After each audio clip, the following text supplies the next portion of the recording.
இன்னைக்கு விலாக் அம்மா வீட்டில் தான். காலையிலே வரேன்னு சொல்லியிருந்தனால ஈரல், சவரொட்டி, பிரைன் எல்லாமே வாங்கிட்டு வந்திருந்தாங்க.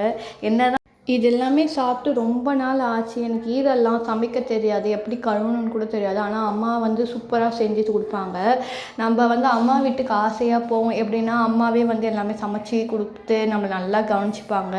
என்ன தான் அம்மா சமைச்சாலும் நமக்கு என்ன தேவை, நம்ம பொண்ணுக்கு என்ன பிடிக்கும்னு பார்த்து வாங்கிட்டு கொடுக்கறது அப்பா தானேங்க. நான் சொல்கிறது சரிதானே. சமைக்கும் போதே ரொம்ப டெம்ட் ஆயிடுச்சு. கொஞ்சம் கொஞ்சம் பிளேட்டில் பார்த்தீங்கன்னா பிரைன், சவுரொட்டி எல்லாம் வச்சு கொடுத்தாங்க.